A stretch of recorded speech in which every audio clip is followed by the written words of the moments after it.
No mês de agosto deste ano de 2020, completará 10 anos a Lei de Alienação Parental no Brasil. Ainda é algo desconhecido da maior parte do público. Vou explicar neste vídeo os aspectos psicológicos da alienação parental. É importante primeiro lembrar que quando você se casa, você não casa apenas com a pessoa que você escolheu, mas você casa com toda a família dela. Por que disso? Porque a alienação parental ela pode ser praticada por qualquer membro da família. Tios, avós, primos e amigos próximos de ambas as partes. A alienação parental é a campanha de desmoralização feita por um genitor em relação ao outro, praticado por aquele que detém a guarda, geralmente a mulher.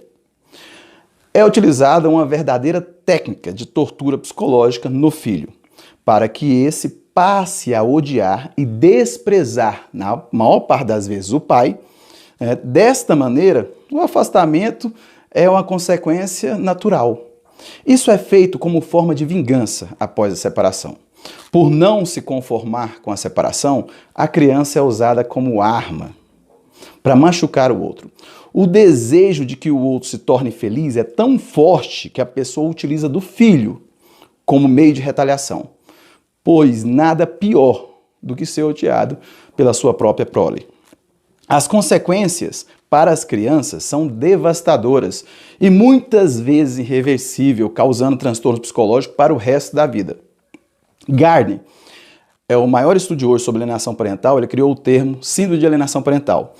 Porém, essa síndrome ainda não está catalogada como uma doença mental. Por quê? Porque os danos a longo prazo ainda estão sendo pesquisados, ainda estão sendo estudados. O nosso trabalho, enquanto perito psicólogo, consiste na realização de entrevistas individuais ou conjuntas, com a possibilidade de aplicação de testes quando necessário. Para que os testes?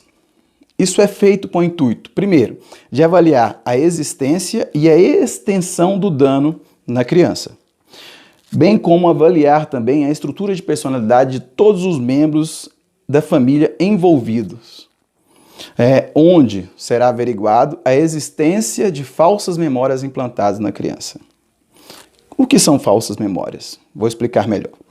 As pessoas que alienam apresentam sentimentos destrutivos de ódio, ciúmes excessivos, superproteção em relação aos filhos, sem empatia nenhuma, são egoístas.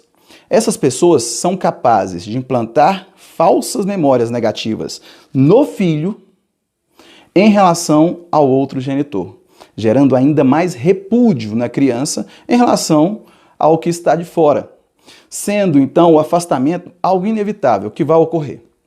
A implantação das falsas memórias é feita de modo rotineiro, consiste num processo sistemático em que o genitor alienante conta para crianças fatos e sugere acontecimentos, induzindo a vítima a acreditar em algo como se realmente tivesse acontecido. Porém, a criança lembra sensações e impressões de momentos que jamais existiram, o que torna o trabalho, então, do perito psicólogo muito delicado. Os efeitos aversivos e maléficos provocados pela alienação parental variam conforme a idade da criança, o temperamento dessa criança, o nível de maturidade psicológica. Junto a isso, temos que levar em conta também o grau de influência emocional que a criança sofre perante o indivíduo alienante. A criança, então, passa por alienação. Em um primeiro momento, ela vai sentir uma angústia muito forte. E vários sintomas, como agressividade em diferentes ambientes. Ele fica agressivo na escola, na rua, com os irmãos. Passa por inibição, timidez, vergonha, medo de se expor. Medos fóbicos, medo do escuro, medo de multidão, medo de animais. Alguns tiques nervosos que podem se assemelhar aí a algumas manias. Urinar na cama depois que ele já passou dessa fase. Perda de apetite, disfunções de sono com terror noturno, ou seja, os pesadelos, acorda assustado, apresenta bruxismo, ranger dos dentes, para além de outras somatizações, e sempre com bloqueios de aprendizagem. Se atentem a isso. Dentre as várias outras sintomatologias, a criança fica com a visão de que o mundo se fundamenta em dois opostos. Ou é bom ou é mal. Ou seja, ele fica com a visão maniqueísta da vida.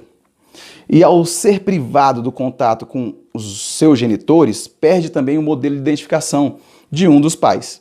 Sendo assim, a criança pode ser atingida por consequências mais sérias, como uma depressão crônica, desespero, transtornos de identidade e de imagem, incapacidade de adaptação geral, sentimento de culpa, desorganização, comportamento hostil, podendo chegar a casos mais graves de envolvimento com entorpecentes, violência e futuramente até mesmo praticar o suicídio.